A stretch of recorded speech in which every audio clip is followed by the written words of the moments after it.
నిరంకుశులైనప్పుడు అని రాయబడి ఉంటుంది. అంటే ఒక రోజు కాకపోతే ఒక రోజైనా వారు నిరంకుశులు అవుతారంట.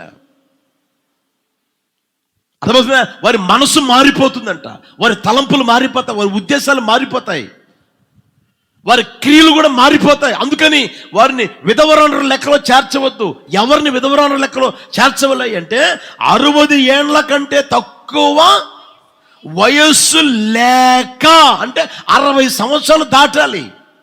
ఆ తర్వాత ఆ రోజు వరకు కూడా ఒక్క పురుషునికే చెప్పలేమండి భార్య ఉండాలి. ఆ తర్వాత ఏకాకి ఉండాలి, దేవుని మీద నిరీక్ష ఉంచుకోవాలి, విజ్ఞాపన ప్రార్థన యందు రేయింబవులు నిలకడగా ఉండాలి, సత్క్రియలకు పేరు పొందిందిగా పిల్లలు పెంచాలి, తర్వాత పరదేశులకు ఆతిథ్యం ఇచ్చేదిగా పరిశుద్ధుల పాదములు కడిగి శ్రమపడే మనస్సు ఉండగలగాలి, వారికి సహాయం చేయాలి. తర్వాత ప్రతి సత్కార్యము చేయబూనుకొనినది అయితే అలాంటి వారిని హల్లెలూయా. ఇప్పుడు ఈ క్వాలిఫికేషన్స్ అన్నీ ఎవరిలో ఉన్నాయి? అన్నాలో ఉన్నాయా లేవా? అన్నాలో ఉన్నాయా లేవా?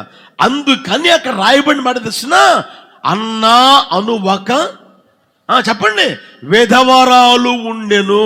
అన్నా అను ఒక విధవరాలు ఉండెను. విధవరాలై ఉన్నదంటే ప్రియమైన వారలారా ఆమె. అర్థమవుతుందా? ఈ మాటలు ఉంటే వ్యక్తిగత జీవితంలో ఈ 12 సుగుణాలు ఉన్న ఆ మనిషి, ఆ తల్లి గారి వ్యక్తిగత జీవితం మనం గుర్తెరగలగాలి. అర్థమవుతుందా? ఇంకా మీరు ఆలోచన చేస్తే ఏమండి, పెళ్ళి అయ్యేది ఎన్ని సంవత్సరాలకి? 15 సంవత్సరాలకే, లేదా ఆ రోజుల్లో అయితే 13, 14 కూడా చేసిన సందర్భాలు ఉన్నాయి. నాకు తెలిసే 14 సంవత్సరాలకి పెళ్లి చేసిన సందర్భాలు ఉన్నాయి. అర్థమవుతుందా? ఈ రోజు అంటే 18 అంటారు. 18 అంటే ఒక 7 వేసుకోండి. అప్పుడంతా బైబిల్ ఏమన్నా 7 సంవత్సరములు పెనిమిడితో సంసారం చేసేది అంటే 25 సంవత్సరాలు వేసుకోండి. 25 సంవత్సరాలకి ఆమె విధవరాలుగా మారిపోయింది. 25 సంవత్సరాలకి విధవరాలుగా మారిపోయిన వారి మనస్తత్వం ఎలా ఉంటుంది? 25 సంవత్సరాలకి విధవరాలుగా మారిపోయిన వారి నడవడికి ఎలా ఉంటుంది? సరే, వాళ్ళ తల్లిదండ్రి ఉండరా? వాళ్ళ తల్లి ఏమంటది, తండ్రి ఏమంట, అమ్మా అది జరిగిపోయిందిలేమ్మా, ఇంక పట్టించుకోమాకమ్మా, వదిలేసాయమ్మా, రెండో పెళ్లి చేస్తామమ్మా, నా మాటినమ్మా, మేము ఎంతకాలం ఉంటామమ్మా, మేము ఎంతకాలం చూస్తామమ్మా, నా మాటినమ్మా, ఇంకొక పెళ్లి చేస్తామమ్మా, పెళ్లి చేసుకోమ్మా అని అనరా? చెప్పరేమండి? అనేవాళ్ళు లేరా? చేసేవాళ్ళు లేరా? చేసుకునేవాళ్ళు లేరా? మరి ఆమెను ఎంతగా విసిగిచ్చి ఉండొచ్చు, ఆమెకి ఎంతగా చెప్పి ఉండవచ్చు, పక్కలో కూర్చోబెట్టుకొని ఎన్ని హితబోధలు చేసి ఉండవచ్చు. అయినా సరే ఆమె వ్యక్తిత్వాన్ని ప్రియమైన వాళ్ళరా మరొకరికి అంకితం కాకుండా, లోకపు ఆశల్లో పడకుండా, లోకపు ఇచ్చల్లో పడకుండా, లోకపు ఇచ్చలు లోకపు ఆశలు కోరుకోకుండా ఆమె వ్యక్తిగత జీవితం ప్రియమైన వాళ్ళరా ఎంతగా లోకపు ఆశలను విసర్జించిన వ్యక్తిగా మనకు కనిపిస్తుంది. గమనించండి. లోకములో ఉన్న సుఖభోగాలకి మరలా తనలో చోటివ్వని జీవితం ఎంత స్పష్టంగా కనిపిస్తుందో గమనించండి ప్రియమైన వాళ్ళరా. అర్థమవుతుందా? మీకు ఇంకా అర్థమైందని చెప్తాను చూడండి. నయోమి 2 కోడలను పిలిచింది, దగ్గరికి పిలిచింది. అమ్మా, దేవుడు నాకు విరోధి అయిపోయాడు, 3 చనిపోయారు, మా ఆయన చనిపోయాడు, మీ ఆయనలు చనిపోయారు, కనుక మా దేశం నేను వెళ్ళిపోతా ఉన్నాను. ఇప్పుడు మీరేం చేస్తారండి? మీ ఇళ్ళకి వెళ్ళిపోయి మరలా మీరు పెళ్లి చేసుకోండి, మీరు నెమ్మది పొందండి, మీరు సంసారాలు చేసుకోండి, మీ జీవితాన్ని పాడు చేసుకోమాకండి అని చెప్పిందా లేదా? చెప్పరాబండి. చెప్పిన తర్వాత ఏం చేసింది ఒక ఆమె? ఇంత మంచి సలహాలు చెప్పి అత్తగారు ఎవరు ఉండరు అత్తమ్మ, నీకన్నా ఉత్తమురాలు ఎవరు ఉండరమ్మా అని ఆమె ముద్దు పెట్టి ఏం చేసింది? అర్జెంటుకి వెళ్ళిపోయింది. ఇక మరలా మనసు మార్చుకుంటుందేమో, నాతో రండి అని అంటదేమోనని అర్జెంటుకి వెళ్ళిపోయింది. అక్కడ పొరపాటు ఒక క్షణం కూడా లేదు ఇక. అవునా కదా? అంటే అర్థం ఏంటి? ఆమెలో లోకపు ఆశలు చచ్చిపోయినాయా లేకపోతే ఇంకా బతికే ఉన్నాయనే చెప్పరామండి? అర్థమవుతుందా? అయితే ఈ అన్నా జీవితం గమనించండి. 84 సంవత్సరాల విధవరాలై ఉందంట. చిన్న వయసు నుంచి కూడా 84 సంవత్సరాలు విధవరాలుగా ఉందయ్యా అంటే ప్రియమైన వాళ్ళరా, ఆమె వ్యక్తిత్వాన్ని లేదా ఏమంటే ఆమె వ్యక్తిగత జీవితాన్ని మనం ఆలోచన చేస్తే ఎంతగా దేవుని కోసం బ్రతికిందో గమనించండి. లోకపు ఆశలు గతించిపోతాయి. గతించిపోయే వాటి వైపు ఈమె పరుగులు తీయకుండా, గతించిపోయే వాటి కోసం ప్రాకులాడకుండా, గతించిపోయే వాటి కోసం ఈమె వ్యక్తిగత జీవితంలో ప్రయాణం కట్టకుండా అలాగే ఉండిపోయింది. యేసయ్యకి మహిమ కలుగును గాక. హల్లెలూయా. ఎంత మంచి తీర్మానం తీసుకున్నదో గమనించండి ప్రియమైన వాళ్ళ. ఉచిత సలహాలు చెప్పేవాళ్ళు చాలా మంది ఉంటారు. అర్థమవుతుందా? అది మంచి తీర్మానమా చెడు తీర్మానమా, అది మంచి నిర్ణయమా చెడు నిర్ణయమా, అది తీసుకోవాల్సిన బాధ్యత నీ చేతుల్లో ఉంటుంది. సలహాలు చెప్పేవాళ్ళు చాలా మంది చెప్తారు, ఊబిలోకి దించేవాళ్ళు చాలా మంది ఉంటారు. అవునా కదా? అదే అంటారు, రంగంలోకి దించిన తర్వాత మౌనంగా అయిపోతారు, ఊబిలోకి దించిన తర్వాత మౌనం అయిపోయి ఎంతోమంది లేరా ప్రియమైన వాళ్ళరా. అయితే ఆమె వ్యక్తిగత జీవితాన్ని ఏమండి, ఇక నాకు సుఖభోగాలు అవసరమో లేదు, లోక సంబంధమైన సుఖభోగాలు నాకు అవసరం లేదు, లోకం నాకు అవసరం లేదు, లోకానికి నాకు లోకం సిలువ వేయబడింది అన్న ఆ వ్యక్తిత్వం ఆమెలో మనకు కనిపిస్తూ ఉండడం మనం గమనించగలుగుతానే ఉన్నాం. అట్టి స్థితిలోనికి ప్రభు ఒక్కొక్కరిని తీసుకుని వచ్చును గాక. హల్లెలూయా. పెళ్ళి అయి భర్త ఉన్న పెళ్ళి ఏమండి, ఆ అయి భర్త లేకున్నా ఏమండి, భార్య ఉన్నా భార్య లేకున్నా అంటే అది కాదు నేను చెప్పేది. జీవితంలో ఉండవలసిన తీర్మానం ఏంటంటే లోకానికి నీకు లోకమునకు నువ్వేం చేయాలి? సిలువ వేయబడిన స్థితిలోనికి వచ్చుదువు గాక. హల్లెలూయా. అట్టి అనుభూతిలోనికి నీ వ్యక్తిగత జీవితం రాగలగాలి ప్రియమైన వాళ్ళరా. దైవజన పౌలు గారు ఏమంటారు తెలిసిన, అన్ని విషయముల యందు నాకు స్వాతంత్రం ఉంది, అన్నీ చేయదగినవి కావు, అన్నిటి యందు నాకు స్వాతంత్రం ఉంది, అన్నీ నాకు క్షేమాభివృద్ధి కలుగ చెయ్యవు. ఇప్పుడు మీరున్నారు, మీకు ఏ విషయంలో స్వాతంత్రం లేదు, ఏం చేసేదానికి స్వతంత్రం లేదు. ఇప్పుడు నేనున్నాను, ఏం చేసే స్వతంత్రం లేదు. అర్థమవుతుందా?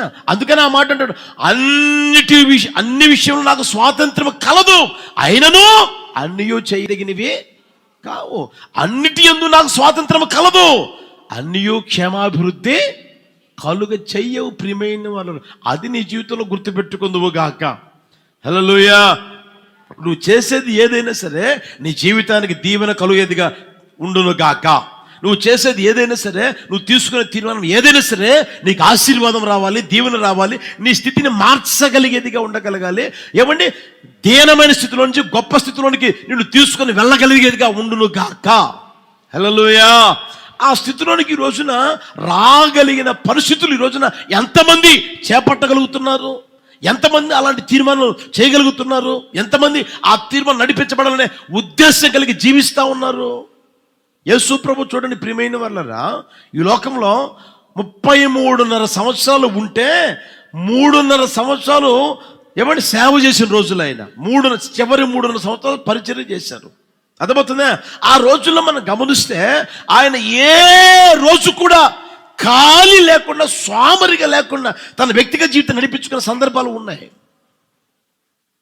లోకం కోసం బ్రతుకుదాం, లోకంలో ఇచ్చలు ఉన్నాయి కదా, లోకంలో ఆశలు ఉన్నాయి కదా, లోకంలో కోరికలు ఉన్నాయి కదా, లోకం నాకు రంగుల వలయంలాగా కనిపిస్తూ ఉంది కదా, ఈ రంగుల వలయాన్ని చూసి నేను మురిసిపోవాలి, లేదా ఆ రంగుల వలయంలో చిక్కుకుపోవాలి, లేదా ఈ పాపపు ఇచ్చలలో నేను పడిపోవాలన్న ఆ తలంపులే ఆయనలో కనిపించాల ప్రియమైన వాళ్ళు. మనవలే శరీరం ఉంది, మనవలే అన్నీ ఉన్నాయి ఆయనకి, మనవలే సమస్త అవయవాలు ఉన్నాయి ఆయనకి, అయినా సరే పాపము లేని వాడుగా కనిపించాడంట. యేసయ్యకి మహిమ కలుగును గాక. హల్లెలూయా. పాపము కోసం ఆయన పరుగులెత్తలా, పాపము కోసం ఆయన జీవించలా. లోకములో పాపం ఉన్నను, పాపములో ఆయన లేడు ప్రియమైన వారులారా. ఆయన ప్రత్యేకమైన వానిగా జీవించి తన వ్యక్తిగత జీవితాన్ని ముగించినట్లుగా దేవుని వాక్యంలో మనం గమనించగలం. అట్టి స్థితిని మనం గుర్తెరుగుదుము గాక. ఈ రోజున చూడండి, మందిరానికి వస్తూ ఉన్నారు, దేవుని వాక్యాన్ని వింటూ ఉన్నారు, ఇంకను లోకం కోసం పరుగులెత్తే వాళ్ళు ఎంతమంది లేరు? లోకపు ఇచ్చల కోసం పరుగులెత్తే వాళ్ళు ఎంతమంది లేరు? లోకపు ఏమండి ఇచ్చల మీద తలంపులు పెంచుకొని ఏమండి అవే ఆలోచనలు పెట్టుకొని, అవే తలంపులు పెట్టుకొని, అవే ఏమండి ఆ బుద్ధితో నడిపించబడుతూ జీవితం సర్వనాశనం చేసుకునే వాళ్ళు ఎంతమంది లేరండి? ఒకసారి గుర్తెరగండి. అయితే చిన్న వయసులో భర్తను పోగొట్టుకున్న తరువాత ఆమె వ్యక్తిత్వం మనం చూస్తే ప్రియమైన వాళ్ళరా, లోకంలోనికి ఆమె మరలా వెళ్ళిపోలేదు, లోకముతో కలిసిపోలేదు. ఆమె తీసుకున్న నిర్ణయం లేదా ఆమె తీసుకున్న తీర్మానం ఎంత దృఢమైనదో, ఎంత నిశ్చలమైనదో, ఎంత స్థిరమైనదో ఒకసారి గుర్తెరగండి ప్రియమైన వాళ్ళరా. ఆ రోజుల్లో ఆకర్షించే అందం లేదా? ఆ రోజుల్లో ఏమండి లేరా? ఒకసారి గమనించండి. అయినా సరే ఏమాత్రం ఆమె లోకం వైపు చూడాల. అట్టి కృప ప్రభు మనందరి మీద కుమ్మరించును గాక. హల్లెలూయా. బైబిల్లో రాయబడిన మాట ఏంటంటే, సుఖభోగములందు ప్రవర్తించినది బ్రతుకుచుండియు చచ్చిన దానితో సమానము అని రాయబడింది. సుఖభోగములందు ప్రవర్తించినది బ్రతుకుచుండియు చచ్చిన దానితో సమానం అని రాయబడింది. ఆమె వ్యక్తిగత జీవితంలో సుఖభోగాలకి చోటే లేదు. సుఖభోగాలకి ఏమంటే అనుభవించాలనే ఆశ కూడా లేదు ప్రియమైన వాళ్ళ. సుఖభోగములో నడిపించబడే వాళ్ళు ఏమంటే చావుకలు కనిపిస్తూనే ఉన్నది, జీవకలు కనిపించదు. ఆమె వ్యక్తిగత జీవితంలో ఏమంటే మోడు బారిపోయిన నా జీవితం అని ఏ రోజు అనుకోలే. చిగురింపబడిన నా జీవితం అనుకుంటూ జీవిస్తానని ప్రియమైన వాళ్ళరా. దానికి కారణం ఏం తెలిసినా ఆమె తీసుకున్న నిర్ణయం, ఆమె తీసుకున్న తీర్మానం, మంచి తీర్మానం. హల్లెలూయా, హల్లెలూయా. ఈ రోజున ఈ మాటలు ఉంటే నీ వ్యక్తిగత జీవితంలో కూడా ఆయన మిమ్మల్ని పురికొల్పును గాక, పరిశుద్ధాత్ముడు పురికొల్పును గాక. మీరు చూడండి, మోషే గారి గురించి మనం ఆలోచన చేయగలిగితే ఏమంటే ఐగుప్తు దేశంలో ఫరో కుమార్తె యొక్క కుమారుడుగా చలామణి అవుతున్న ఆ రోజుల్లో ఆయన ఆడిందే ఆట, ఆయన పాడిందే పాట. అర్థమవుతుందా? ఆయన ఏదైనా చేయగలడు, ఏమైనా చేయగలడు. అర్థమవుతుందా? నడిపించబడినంతకాలం నడిపించబడ్డారు. ఆ తర్వాత మనం గమనిస్తే ఎప్పుడైతే దేవుడు అతను దర్శించాడో, ఎప్పుడైతే దేవునికి ఆయన జీవితం సరెండర్ చేశాడో, ఆ తరువాత ఆయన అంటాడు, ఫరో యొక్క కుమారుని అనిపించుకున్నట్టుకు ఒప్పుకోలేదట. అల్పకాల పాప భోగములను అనుభవించుటకు ఏమాత్రం ఆయన ముందుకు అడుగు వేయకుండా క్రీస్తు విషయమైన శ్రమ, నింద, గొప్ప భాగ్యములు ఎంచుకొని కలగబోయే బహుమానమును దృష్టి ఉంచి అక్కడి నుంచి బయలుదేరి వచ్చేసేసాడు. ఆ ఐగుప్తుల నుంచి బయలుదేరి వచ్చేసాడు, ఆ పాపం నుంచి బయలుదేరి వచ్చేసాడు ప్రియమైన వాళ్ళ. అట్టి కృప ప్రభు అనుగ్రహించును గాక. హల్లెలూయా. ఈ మాటలు ఉంటున్న మీ వ్యక్తిగత జీవితంలో ఏమండి, మీ వ్యక్తిగత జీవితంలో ఒక గొప్ప స్థానం, గొప్ప స్థితి, గొప్ప ఆశీర్వాదం కలగాలని కోరుకోవడం మంచిదే, కానీ అది నిన్ను వరించాలని ఆశపడినప్పుడు నువ్వు చేయవలసిందని తెలిసినా నీలో ఒక మంచి తీర్మానం ఉండును గాక. లోకానికి నేను, నాకు, లోకమునకు చెప్పండి, సిలువ వేయబడిన అనుభవం నీలో ఉండగలగాలి. అందుకనే దైవజన పౌలు గారు ఆ మాట అంటారు. చూడండి, గలతీ పత్రిక 2వ అధ్యాయం తీసారా? గలతీ పత్రిక 2వ అధ్యాయం 20వ వచనం చూడండి. నేను క్రీస్తుతో కూడా సిలువ వేయబడి ఉన్నాను, ఇకను జీవించువాడను నేను కాను, క్రీస్తే నా యందు జీవించుచున్నాడు. నేనిప్పుడు శరీరమందు జీవించుచున్న జీవితము నన్ను ప్రేమించి నా కొరకు తన్ను తాను అప్పగించుకున్న దేవుని కుమారుని అందరి విశ్వాసం వలన జీవించుచున్నాను. హల్లెలూయా, హల్లెలూయా. ఆ స్థితిలోనికి ఒక్కొక్కరిని ప్రభు తీసుకుని వచ్చును గాక. రెండో మాట చూడండి, లూకాసు వర్తమానం 2వ అధ్యాయం 37వ వచనం. 84 సంవత్సరములు విధవరాలై ఉండి దేవాలయమును విడువక, చాలు తలపైకి ఎత్తండి. ఆ మాట గమనించండి, అక్కడ జాగ్రత్తగా చూడండి. దేవాలయమును విడువక, ఏది చిన్నప్పటి నుంచి పెళ్ళైన తర్వాత భర్త చనిపోయాడండి. ఆ భర్త చనిపోయిన ఆ రోజు నుంచి దేవాలయమును చూడండి విడువక, విధవరాలయుండి దేవాలయమును విడిచిపెట్టడంలే. ఆమె జీవితంలో ఒక తీర్మానం ఏంటి తెలిసిన, దేవుని మందిరాన్ని నేను విడిచిపెట్టను. హల్లెలూయా. ఏంటి చెప్పండి ఒకసారి గట్టిగా గట్టిగా చెప్పండి. నా దేవుని మందిరమును నేను విడిచిపెట్టను. ఆమె మనిషి కదండి, ఆమెకు సమస్యలు రావా, ఆమెకు బాధలు రావా, ఆమెకు ఇరుకులు రావా, ఆమెకు అవమానం రాదా?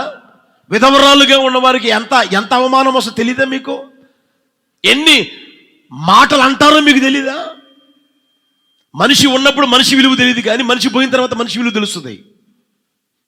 అర్థమవుతుందా? భర్త ఉన్నప్పుడు భర్త విలువ తెలీదు, భార్య ఉన్నప్పుడు భార్య విలువ తెలీదు, మనిషి ఉన్నప్పుడు మనిషి విలువ తెలీదు, మనిషి పోయిన తర్వాత మనిషి విలువ తెలుస్తుంది. అర్థమవుతుందా? విధవరాలుగా ఉన్న మనిషికి ఎన్ని వేదనలు, ఎంత అవమానము, ఎన్ని నిందలు వస్తాయి మీకు బాగా తెలుసు. అన్ని నిందల మధ్యలోనైనా, అంత అవమానం మధ్యలోనైనా, అన్ని శ్రమల మధ్యలో ఎవరిని నడిపించబడుతూ ఉన్నప్పటికీ ఆమంటనే దేవుని మందిరాన్ని నేను విడిచిపెట్టను. యేసయ్యకి మహిమ కలుగును గాక. హల్లెలూయా. మన జీవితంలో ఒకే ఒక తీర్మానం ఉండగలగాలి ప్రియమైన వాళ్ళారా. అర్థమవుతుందా? ఎన్ని శ్రమలైనా, ఎన్ని వేదాలైనా, ఎన్ని ఆటుపోట్లు ఎదురైనప్పటికీ ముందు చూస్తే నుయ్యి కనపడవచ్చు, వెనక చూస్తే గొయ్యి కనపడవచ్చు, అడకత్తెరలో పోక చెక్కలాగా నీ జీవితం నడిపించబడుతూ ఉన్నప్పటికీ దేవుని మందిరాన్ని నేను విడిచిపెట్టను. నేను దేవుని మందిరంలో కనిపించాలి. ప్రతి ఆదివారం దేవుని మందిరంలో నేను కనిపించాలి. దేవుని మందిరంలో ప్రార్థన జరుగుతున్నాయా, ప్రతి ప్రార్థనలో నేను కనిపించాలి. దేవుని మందిరాన్ని విడిచిపెట్టను అన్న ఆ తీర్మానం నీ జీవితంలో ఉండును గాక. హల్లెలూయా. ఒక్కొక్కరి జీవితంలో ఆ మాట ధ్వనించగలగాలి ప్రియమైన వాళ్ళరా. మందిరాన్ని నేను విడిచిపెట్టను, మందిరాన్ని నేను ఏది ఏమైనా సరే, 106 కావచ్చు, 6 100 కావచ్చు, 10 నంది కావచ్చు, నంది 10 కావచ్చు, ఏ విధమైన సైతం సరే మందిరాన్ని నేను విడిచిపెట్టను. ఆమె జీవితం చూడండి, మందిరమును విడువక, దేవాలయమును చదవండి అన్నమాట, దేవాలయమును విడువక, విడవడమేలా. దేవునిని ప్రేమించడం వేరు, దేవుని మందిరాన్ని కూడా ఆమె ప్రేమిస్తూ ఉంది. దేవుణ్ణి ప్రేమిస్తూ ఉంది. దేవుని ప్రేమించడమే కాదు, దేవుని మందిరాన్ని కూడా ప్రేమిస్తా ఉంది. హల్లెలూయా, హల్లెలూయా. దేవుని మందిరాన్ని ప్రియమైన వాళ్ళరా ఏ రోజు నీవు విడిచిపెట్టకుందువు గాక. విడిచిపెట్టిన ఆ పరిస్థితులు ఎప్పుడు నీ జీవితంలో ఉండకూడదు. ఎంతటి పరిస్థితి తారుమారైనా సరే మందిరాన్ని మందిరాన్ని విడిచిపెట్టే ఆ పరిస్థితులు ఏ రోజు కనిపించకుండాను గాక. అర్థమవుతుందా? ప్రతి ఆదివారం ఇవ్వండి, ప్రతి బుధవారం, ప్రతి గురువారం, ప్రతి శనివారం ఎక్కడో తెలుసు దేవుని మందిరంలో కనిపించుదురు గాక. హల్లెలూయా, హల్లెలూయా. బైబిల్ ఒక మాట చూపిస్తాను చూడండి, నిర్గమాకాండ 33:11. నిర్గమాకాండ 33:11. మనుష్యుడు తన స్నేహితునితో మాట్లాడునట్లు యెహోవా మోషేతో ముఖాముఖిగా మాట్లాడుచుండెను. తరువాత అతడు పాలెములోనికి తిరిగి వచ్చుచుండెను. అతని పరిచారకుడును నూను కుమారుడునైన యెహోషువ అను యవ్వనస్తుడు గుడారములో నుండి వెలుపలికి రాలేదు. యవ్వనస్తుడు గుడారములో నుండి వెలుపలికి రాలేదు. ఆ మాట గమనించండి చాలా జాగ్రత్తగా. దేవుడు మోషేని పిలుస్తున్నాడు. మోషే వెళ్తా వెళ్తా యెహోషువని తీసుకెళ్తా ఉన్నాడు. యెహోషువని అక్కడ దాకా తీసుకెళ్ళకుండా ఇక్కడే ఉండరా అన్నాడు. అక్కడ ఒక గుడారం ఉంటే ఆ గుడారంలో ఉండమని చెప్తే ఆ గుడారంలోంచి బయటికి రావడం లేదంట. అర్థమవుతుందా? ఆ మందిరం నుంచి బయటికి రావడంలే, విడిచిపెట్టిపోవడంలే, మందిరాన్ని విడిచిపెట్టిపోవడంలే, ఆ గుడారంలోనే ఉన్నాడు. ప్రియమైన వాళ్ళరా, యవనస్తునికి కోరికలు లేవా? యవనస్తునికి ఆశలు లేవా? యవనస్తునికి ఇష్టలు లేవా? ఆ యవనస్తుడు అక్కడే పడున్నాడు చూడండి, మందిరంలోనే పడున్నాడు చూడండి. ఆ మందిరంలోనే ఉండి జీవితాన్ని కొనసాగించిన అదే యెహోషువ నాయకుడిగా మార్చబడ్డాడు. హల్లెలూయా. వాస్తవంగా అయితే ఏమండి, మోషే తర్వాత నాయకుడిగా మారాలి, తన కుమారుడు మారాలి. అయితే కుమారునికి రాల నాయకత్వం హక్కు ఎవరికి వచ్చి తెలుసునా? చెప్పండి గట్టిగా. యెహోషువకు. కారణం ఏం తెలుసునా? గుడారంలోనే ఉండండి, బయటికి పొరపాటున కూడా రాలా. ప్రియమైన వారు మందిరాన్ని విడిచిపెట్టి పోవడంలే. అట్టి కృప ఒక్కొక్కరికి ప్రభు అనుగ్రహించును గాక. మీరు చూడండి, సమూయేలు మొదటి పుస్తకం 3వ అధ్యాయం 3వ వచనం గమనించండి. దీపము ఆరిపోక మునుపు సమూయేలు దేవుని మందసమున్న యెహోవా మందిరములో, హల్లెలూయా, ఎక్కడున్నాడంట ఆయన? గట్టిగా చెప్పండి. వాళ్ళ తల్లి పాలు విడిచిన ఆ సమయంలో తీసుకొని వచ్చి మందిరంలో వదిలిపెట్టింది. మందిరంలో ఎప్పుడైతే వదిలిపెట్టిందో అప్పుడు రాయబడిన మాట తెలిసిన, వాడు యెహోవాకు మ్రొక్కెను అని రాయబడింది. మ్రొక్కిన తర్వాత ఆ రోజు నుంచి ప్రియమైన వాళ్ళరా ఆ సమూయేలు ఆ మందిరంలోనే పడున్నాడు. ఎటు వెళ్ళలా, ఎక్కడికి వెళ్ళలా, మందిరంలోనే ఉండి పరిచయం చేసుకుంటా నడిపించబడతానే ఉన్నాడు. రోజులు గడవగా ఎలా మార్చాడు తెలిసిన దేవుడు? ఒక గొప్ప ప్రవక్తగా మార్చాడు. దాను మొదలుకొని బెయేర్షెబ వరకు, దేశం ఆ చివరి మొదలుకొని దేశం ఈ చివరి వరకు అతగాడు ఏమండి ప్రవక్తగా తీర్చిదిద్దబడ్డాడు, ప్రవక్తగా స్థిరపరచబడ్డాడని జనులు వింటా ఉన్నారు. జనులు అతన్ని గణపరుస్తున్నారు, జనులు అతన్ని గొప్ప చేస్తా ఉన్నారు. ప్రియమైన వాళ్ళ అర్థమవుతుందా? కనుక మీ వ్యక్తిగత జీవితంలో మందిరాన్ని విడిచిపెట్టమాకండి, మందిరాన్ని పొరపాటు కూడా మానమాకండి, మందిరాన్ని విడిచిపెట్టమాకండి. హల్లెలూయా, హల్లెలూయా. 2వ అధ్యాయం 46 వచనం చూడండి. అపోస్తుల కార్యాలు 2వ అధ్యాయం 46 వచనం.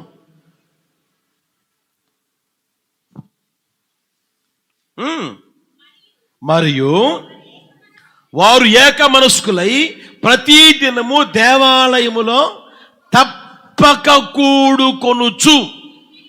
మరలా చదవ, అదే మాట మరలా చదవండి. వారు ఏక మనస్కులై ప్రతి దినము దేవాలయములో తప్పక కూడుకోవచ్చు. ఎందుకు రాయబడింది ఆ మాట? ఆ రోజుల్లో పరిస్థితులు ఎలా ఉన్నాయి, ఎంత దారుణంగా ఉన్నాయి. యేసు ప్రభువుని నమ్మిన వారంటే బ్రతకనిస్తున్నారా? యేసు ప్రభువుని నమ్మిన వారంటే ఏమండి వారికి సమాధానంగా ఉండనిస్తున్నారా? ఎన్ని శ్రమలు, ఎంత వేదనలు, ఎంతగా హింసిస్తూ ఉన్నారు ఆ రోజుల్లో.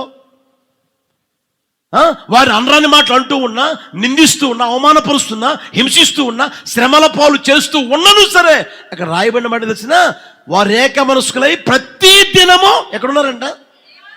దేవాలయంలో తప్పక కూడుకొనుచు. హల్లెలూయా, హల్లెలూయా. మనకి ప్రతి దినం మందిరంలో ఏం జరుగుతుంది చెప్పండి? జరుగుతుంది, ప్రార్థన జరుగుతుందా? మరి నీ వ్యక్తిగత జీవితంలో కనీసం ఏమండి వారానికి ఒక్క రోజు వచ్చి ప్రార్థన చేసే ఆ స్థితి నీలో ఉందేమైనా? ఒకసారి గుర్తిరగండి. వారానికి ఒక రోజు వచ్చి కనీసం 1 గంట నేను ప్రార్థన చేసుకుని వెళ్తూ ఉన్నాను అన్న ఆ మనసు నీలో ఉందా? ఆ మనస్సాక్షి నీకుందా? వాళ్ళు చూడండి, తప్పక కూడుకుంటారు, ప్రతిదినం దేవాలయంలో తప్పక కూడుకుంటా ఉన్నారు. ప్రియమైన వాళ్ళ అట్టి కృప ప్రభు అనుగ్రహించును గాక. హల్లెలూయా. 69:9 చూడండి. 69వ కీర్తన 9వ చరణం. త్వరగా 69వ కీర్తన 9వ చరణం. నీ ఇంటిని గురించిన ఆసక్తి నన్ను, దావీదు మహారాజు అంటాడు, నీ ఇంటిని గురించిన ఆ ఆసక్తి నన్ను భక్షించుచున్నదంట. దావీదు మహారాజుకి దేవుని ఇంటిని గుర్చిన ఆసక్తి భక్షిస్తూ ఉంది. ఏ రోజు అయినా సరే దేవుని మందిరం, దేవుని మందిరం, దేవుని మందిరం, దేవుని మందిరం అన్న ఆ తపన, ఆ ఆశ, ఆ కోరిక అతనిలో ఎంతగా ధ్వనిస్తూ ఉండేదో. ఇంకొక మాట చూపిస్తా చూడండి. 122:1. 122:1. యెహోవా మందిరమునకు వెళ్ళుదుమని జనులు నాతో అనినప్పుడు నేను, గట్టిగా చెప్పండి, నేను ఎక్కడికి పోదామని చెప్తే గట్టిగా చెప్పండి. అమ్మగారింటికి పోదామని చెప్పినప్పుడా? అత్తగారింటి కాడి నుంచి అమ్మగారింటికి పోయేటప్పుడా? చూస్తున్నారు ఎక్కడికి? మీకు దేనికోసం సంతోషం?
సుందరా సద్గుణ శేఖరా యేసయ్యా నిన్ను సియోనులో చూచెదా పరవశించి పాడుచు పరవళ్ళు త్రొక్కెదా యేసయ్యా నిన్ను సియోనులో చూచెదా పరవశించి పాడుచు పరవళ్ళు త్రొక్కెదా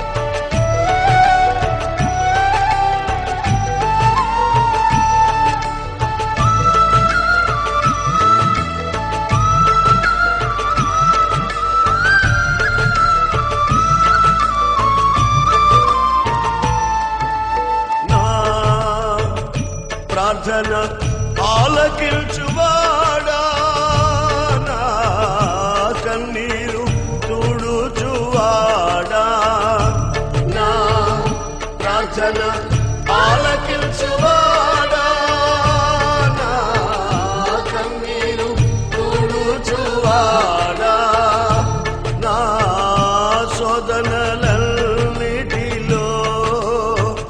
ఇమ్మానుయేలువై నాకు తోడై నిలిచితివా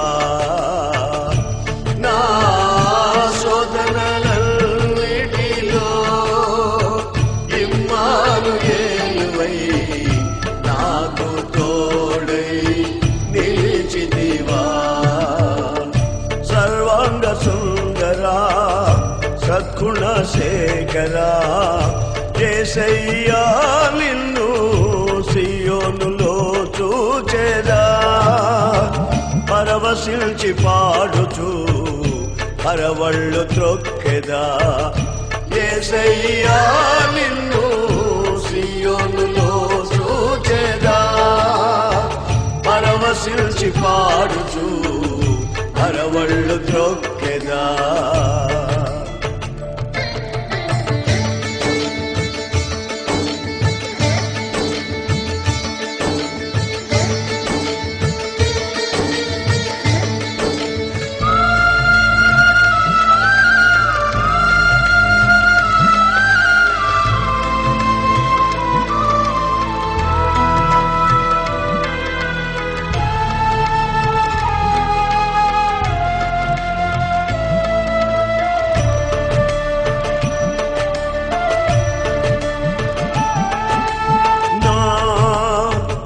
శాపములు పాపినావా నా ఆశ్రయపురమైతివా నా శాపములు పాపినావా నా ఆశ్రయపురమైతివా నా నిందలన్నిటిలో